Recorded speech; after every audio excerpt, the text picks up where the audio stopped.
దేశంలోని అత్యంత కీలకమైన పరీక్ష, లక్షల మంది విద్యార్థుల భవిష్యత్తు, అదే నీట్ ఎగ్జామ్. కానీ ఇప్పుడు ఈ పరీక్ష చుట్టూ షాకింగ్ ట్విస్ట్ బయటపడింది. అదేమిటంటే 150 మందికి పైగా విద్యార్థులకు బదులుగా డమ్మీ అభ్యర్థులను పరీక్ష రాశారనే ఆరోపణలు వస్తున్నాయన్నమాట. దీనికి గాను మొబైల్ ఫోన్లు, బ్లూటూత్ డివైజులు, భారీ డబ్బులు డీల్ జరిగిందనేది ఇందులో కీలకంగా తెలుస్తుంది. అయితే ఇప్పుడు కేసులో స్టూడెంట్స్ని అరెస్ట్ చేయడం అనేది సంచలనంగా మారింది. అసలు ఏమైంది, ఎవరు ఈ నెట్వర్క్ వెనక ఉన్నారు, వీటన్నిటికి సంబంధించినటువంటి వివరాలు మనం చూద్దాం.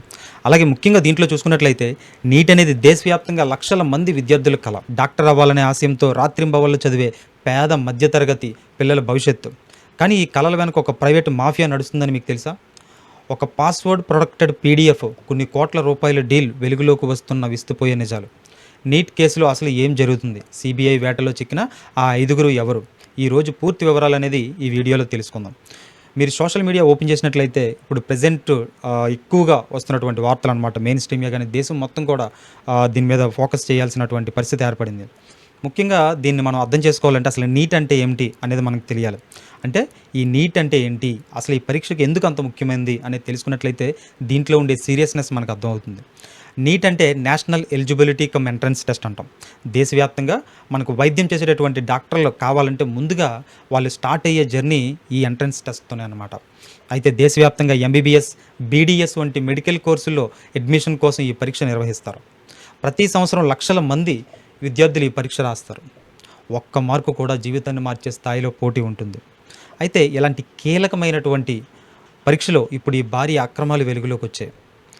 అసలు ఈ కేసులో ప్రధాన ఆరోపణ ఏంటి అని ప్రధానంగా మనం చూసినట్లయితే, ఎవరైతే ఒరిజినల్గా రాయాల్సినటువంటి విద్యార్థుల ప్లేస్లో ఒక డమ్మీ క్యాండిడేట్స్ని, అంటే ఒక వేరే వ్యక్తుల్ని ఆ ఎగ్జామ్ రాసేలాగా చేశారు అని చెప్పేసి. అంటే చదువులో ఎవరైతే బలహీనంగా ఉంటారో ఆ బలహీనంగా ఉన్నటువంటి అభ్యర్థుల స్థానంలో కొంచెం తెలివైన వాళ్ళు, మార్క్స్ బాగా వచ్చేవారిని పరీక్ష రాయించారనేది ఒక వాదన. ఈ ప్రశ్నాపత్రం అనేది చాలా వరకు ప్రశ్నలు లీక్ అయ్యాయి, అంటే మనకి గెస్ట్ పేపర్ ద్వారా లీక్ అయ్యాయి అనేది కూడా మనం చూడొచ్చు. అయితే అసలు ఇది ఎలా బయటపడింది, ఈ పేపర్ లీక్ అనేది ఎలా బయటపడింది అనేది ఒకసారి చూద్దాం. పరీక్ష కేంద్రాల్లో అనుమానాస్పద కదలికలు కనిపించాయి అన్నమాట. బయోమెట్రిక్ వెరిఫికేషన్ కానీ, ఫోటో మ్యాచ్ల్లో తేడాలు గుర్తించడం కానీ ఇవన్నీ అబ్జర్వ్ చేశారు, ఇవన్నీ వెలుగులోకి వచ్చినాయి.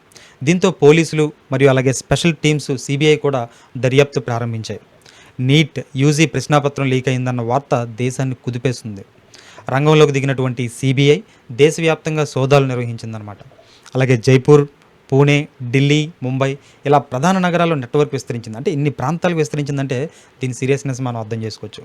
ఇప్పటి వరకు సుమారు 150 మందికి పైగా ఈ స్టూడెంట్స్ని విచారించగా, ఇంకా ఇతర వ్యక్తులను, స్టూడెంట్స్ని మరియు ఇతర పర్సన్స్ని విచారణ చేయగా 24 మందిని అదుపులోకి తీసుకున్నారు.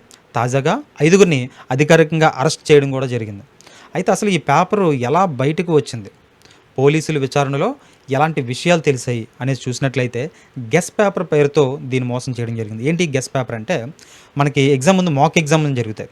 అలా మాక్ ఎగ్జామ్ పేపర్ అనే ఒక పేపర్ని సోషల్ మీడియాలో ప్రైవేట్ మాఫియా అనే ఒక సోషల్ మీడియా గ్రూప్లో క్రియేట్ చేసి అందులో గెస్ట్ పేపర్ అంటూ ఈ నీట్ ప్రశ్నాపత్రాన్ని సర్క్యులేట్ చేశారనమాట.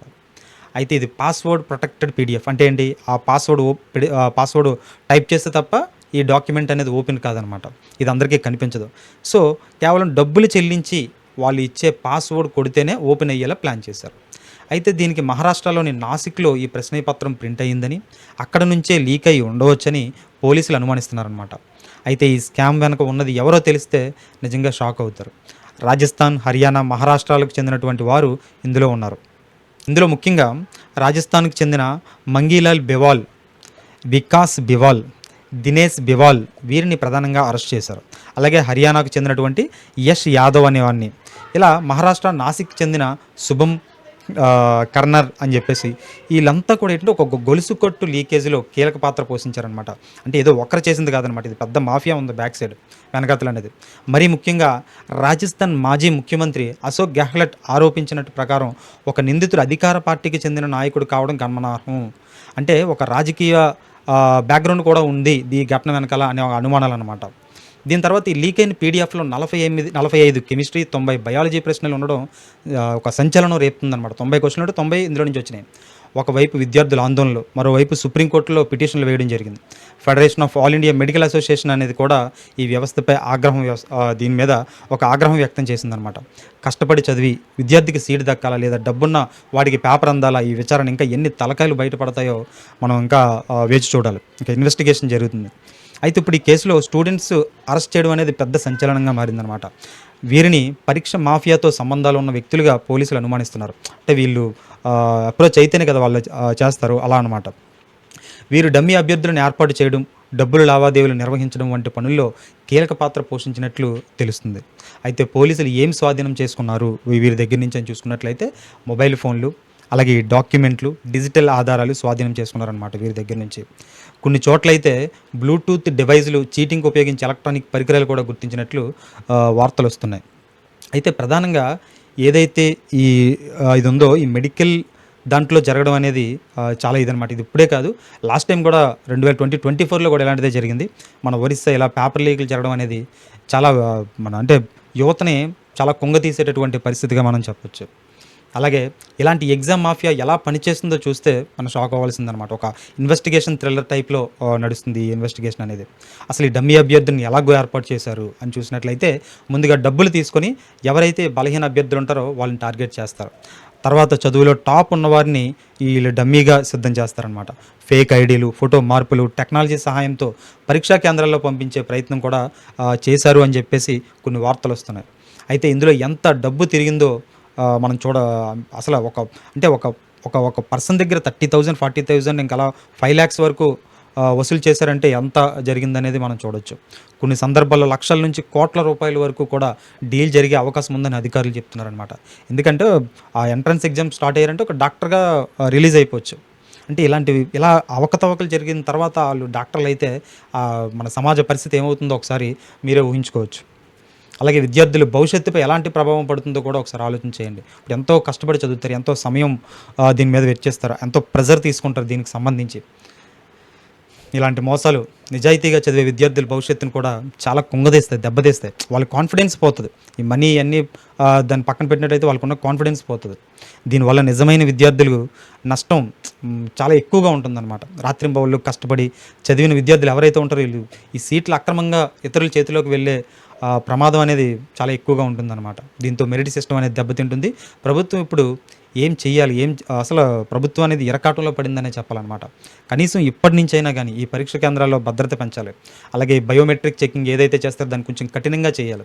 అలాగే ఆధారిత ఫేస్ వెరిఫికేషన్ లాంటి, అంటే ఆధునిక టెక్నాలజీని ఇప్పుడు చైనాలో ఎలాంటి సిస్టమ్ వాడతారో అలాంటి ఆ సిస్టమ్ను వాడాలి. ఇలాంటిదే చైనాలో వస్తే దానికి మంచి సొల్యూషన్ కూడా తీసుకున్నారన్నమాట. కానీ మన ఇండియాలో మాత్రం దీన్ని అడాప్ట్ చేసుకోవడానికి మరి ఎందుకు ఎంత ఇలా ల్యాగ్ చేస్తున్నారో అర్థం కావట్లేదు.